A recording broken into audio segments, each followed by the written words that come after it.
head coach ng New Zealand, may inamin kontra Gilas Pilipinas. Ano nga ba ang nangyari kay Justin Brownlee alat ng performance kontra New Zealand sa nakalipas ngang laro ng Gilas Pilipinas kontra New Zealand kagabi? Ay bigo nga ang ating national team na makuha ang panalo. Dikit nga lang ang laro at 3 points lang ang inilamang ng New Zealand. At isa nga sa kapansin-pansin sa pagkakatalo ng Gilas Pilipinas ay yung naging performance ni Justin Brownlee, kung saan nagtala lang ito ng 4 points dahil sa kanyang 10 attempts, dadalawa lang yung field goals na kanyang naipasok. Kaya naman, marami ang nagtatanong, ano nga ba yung nangyari kay Justin Brownlee? Marami tuloy ang nagsasabi na kupas na at matanda na si Brownlee kaya hindi na ganun kaganda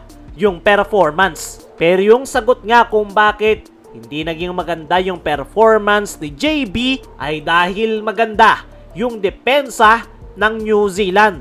Nabanggit mismo ng head coach ng New Zealand na si Justin Brownlee talaga yung kanilang pinaghandaan. Binuhos daw nila yung depensa kay JB at masaya nga yung head coach ng New Zealand na nagawa nilang pigilan si Brownlee dahil noong huli daw nilang makalaban ang Gilas, si Justin Brownlee ang kanilang naging sakit sa ulo. Kaya naman, yung main focus nga raw ng kanilang depensa ay para kay Justin Brownlee. Para sa akin, depensa talaga yung nagpahirap kay Justin Brownlee, kaya 4 points lang yung kanyang naiambag sa kanilang naging laro kontra New Zealand. Pero sa tingin ko, isa rin sa factor ay mukhang off night din si JB. Kaya naman, hindi talaga siya nakapag-contribute ng maganda. Pero sana ay bumawi si Brownlee sa kanilang susunod na laro kontra New Zealand. Samantala, head coach ng New Zealand may inamin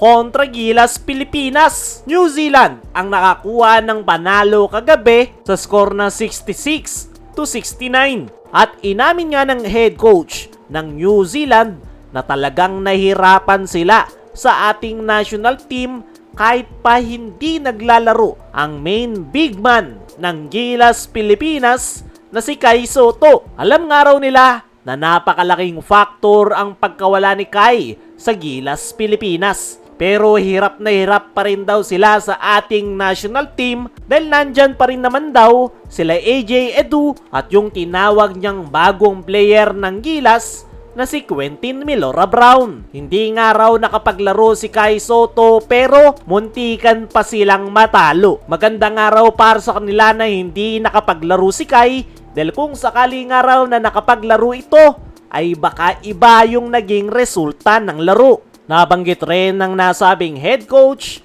na sa July nila ulit muling makakaharap ang Gilas Pilipinas at ine-expect nila na mas mabigat na challenge yung kanilang kakaharapin. Kaya mga chong, ano ang masasabi nyo sa inamin na yan ng head coach ng New Zealand? Mag-iiba ba yung resulta sakaling nakapaglaro si Kai Sotto? Ano rin yung masasabi nyo sa naging performance ni Justin Brownlee?